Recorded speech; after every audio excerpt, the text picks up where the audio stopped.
Hello, YouTubers, friends, compatriots, Bootlicker Shills, Desolation, Peasants, Vassals, Minions. I'm Useful Idiot, welcome. And today I want to go to France. I'm a little late on this, but I'm going to be doing a little catch-up because I've been gone for a couple months. So I'll be doing some catch-up videos on some stories that may be a little older, but I'll try and give my own individual treatment. And this whole Charlie Hebdo incident is one, and it's a very complex situation because of multiple layers. As always, all we have to do is see footage that doesn't look real, and already the narrative starts to unravel. But before I get into kind of all that, let's first of all let's just say I consider it more of a criminal act. The fact that these are blown out of proportion into this international terrorist event that necessitates France to put some 10,000 security people in the streets. I'm not even sure if the number is 10,000. Was it 50,000? I know there's massive military and police presence for what essentially is a criminal act, but somehow labeling it terrorism expands it into this mythical event, and so now we have this euphoria in France, much like what we saw in the United States after 9/11. But certainly the events hardly compare, but the results are the same, and that's where we get the heart of what this event is, whether it's a manipulated event or not. The fact is the state is taking advantage of it, and France is no exception. Any country will take advantage of these crises, and that includes the United States in multiple locations, as well as Russia and Crimea.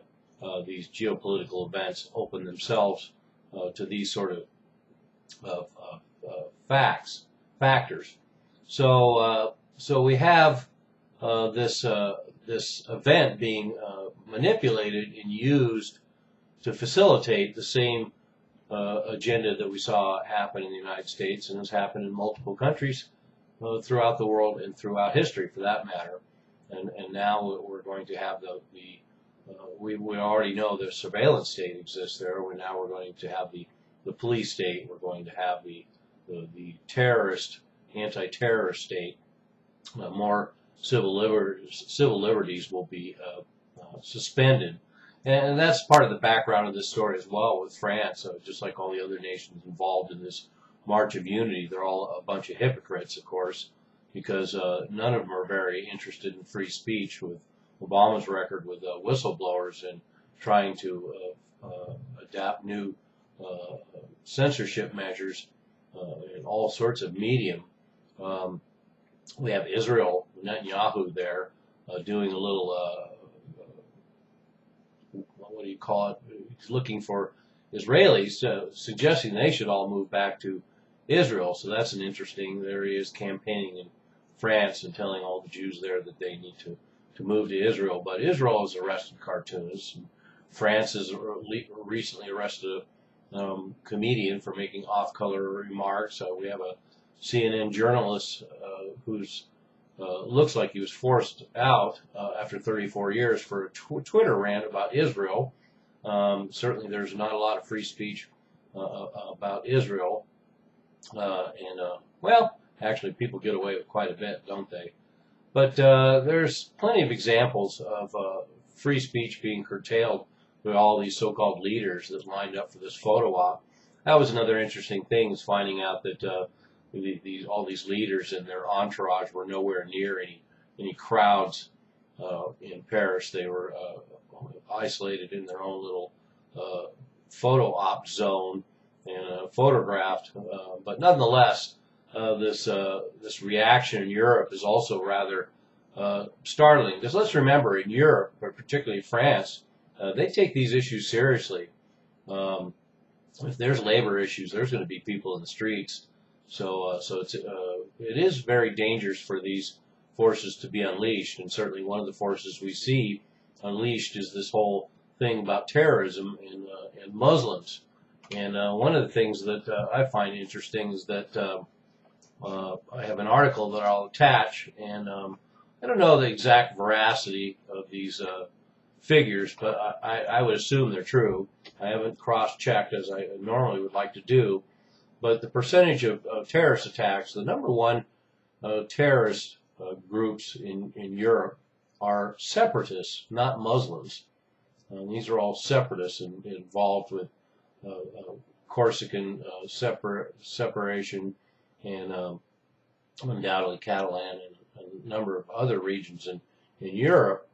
And so these, in 2013, out of 152 terror attacks in Europe, so 152 terror attacks in Europe, only 2 were religious motivated. So most of these terrorist attacks in Europe, but they don't get the headlines.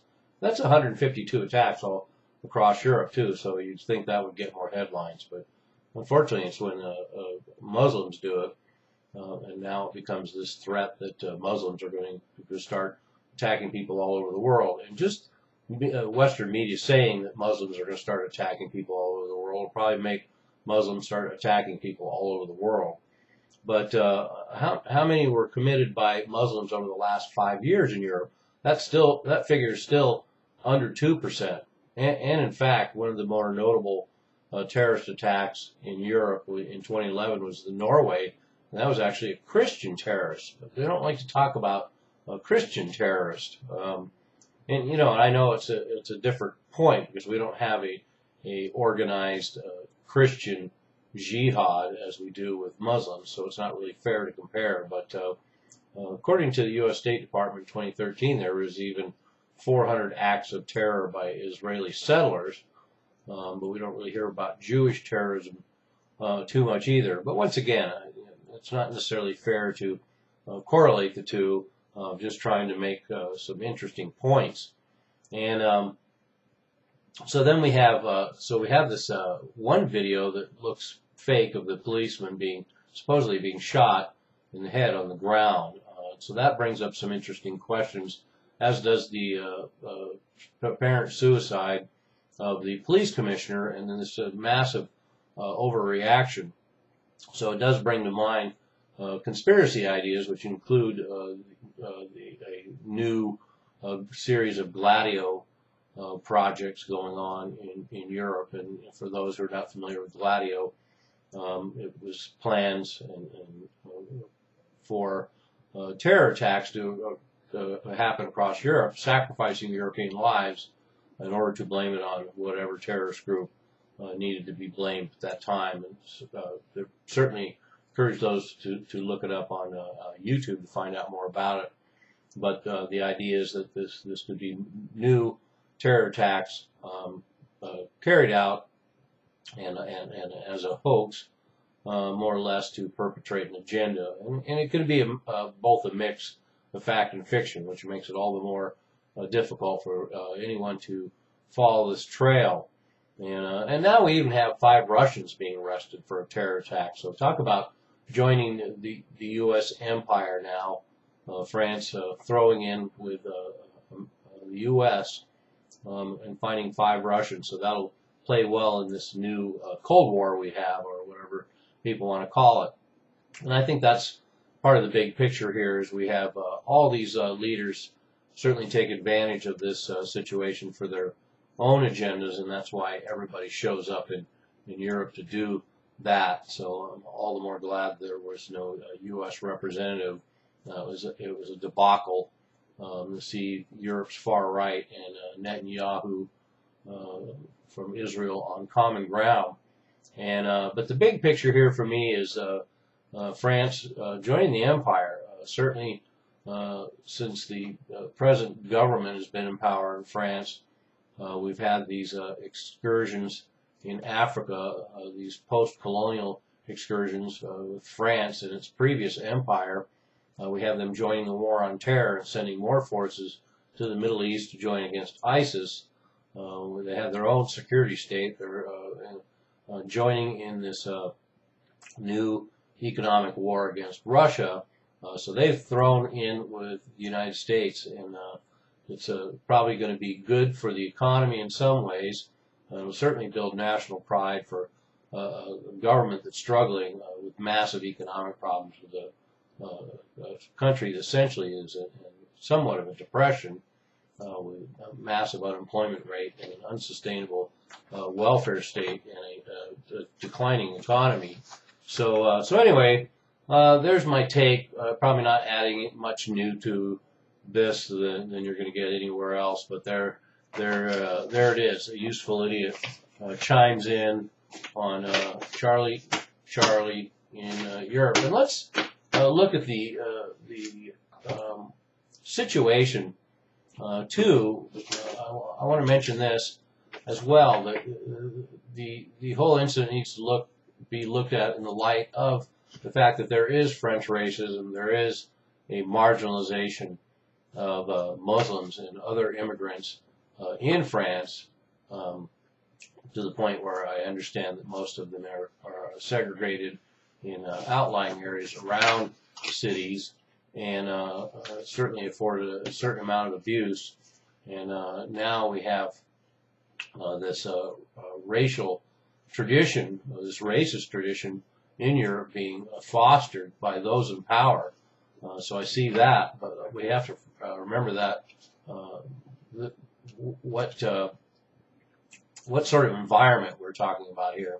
The other part of that environment is this magazine itself, Charlie Hebdo. It's a satirical magazine, but the more I've read about it, the more it seems like a fairly base satirical magazine that's full of very obvious racism and is very shocking, including cartoons of Jesus masturbating and Muhammad shitting out stars and all sorts of provocative things. And certainly anybody that prints that kind of material should probably have its own protection. It can probably be subject to attacks from any number of people that criticizes, I would assume. So it's probably their responsibility. But as Rahm Emanuel says, never fail to take advantage of a good crisis, and we see a lot of that going on here, regardless of what the actual events on the ground were. That said, if everything is as it says it was certainly a horrific incident, and I don't want to take anything away from that, but unfortunately we live in a world that's not black and white anymore. Everything's gray. I'm a useful idiot. Don't you be one too.